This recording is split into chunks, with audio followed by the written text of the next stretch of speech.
Welcome back to Wall Street Confidential, which you can get first and commercial free only on Real Money TV. I'm Alex Steele, joined, of course, with Jim Cramer. Hi, Jim. I'd love to get your take on what the rays of hope are in the market today and for the future investing. Well, first of all, they're not many, which makes it so I'm not bullish. There can be a rally. My friend Doug Cass in Real Money, silver is looking for a rally. I think the trading rally is right.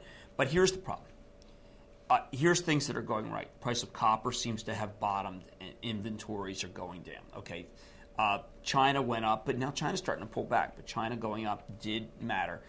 Oil has bottomed. And the reason why that matters, usually we think that's bad, is because that takes the depression off the table. That's really, really important.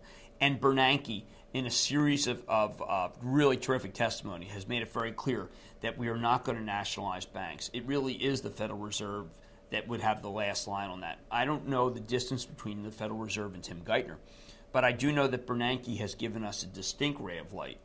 I also, by the way, like the fact that Alistair Darling this morning, the British finance minister, put absolute guarantees on the toxic waste portfolios, the whole thing, as opposed to saying, like with Citigroup, we'll do $300 billion, maybe it turns out to be $1 trillion.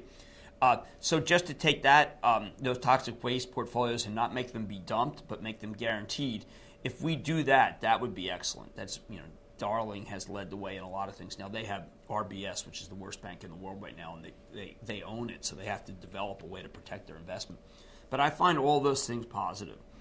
Weighed against it is just a dramatic decline in earnings power, right. A huge number of dividend cuts, the questions about the banking system, and most importantly, the transports, endless declines, very bad as a precursor for the stock market. I don't like the stock market. So nothing new there. If I was going to have a portfolio that was diversified, what would be, say, 4 good stocks? And you want to have an oil. I like Conoco very much. You want to have a drug. I would, because J&J's come down so much, I really like that. But I like Abbott for its growth. You want to have a gold. I mean, here in this case, we're using Freeport Action Alerts Freeport. I think that's a terrific situation. And then, I want to have a small position in industrial. I'm not going to recommend anywhere right here because the last one I'm going to do is Walmart because I want to retail. I want to be able to play any sort of bounce. And Walmart's the best. Thank you so much, Jim. And you can trade with Cramer every day. Email action@thestreet.com for a special offer now.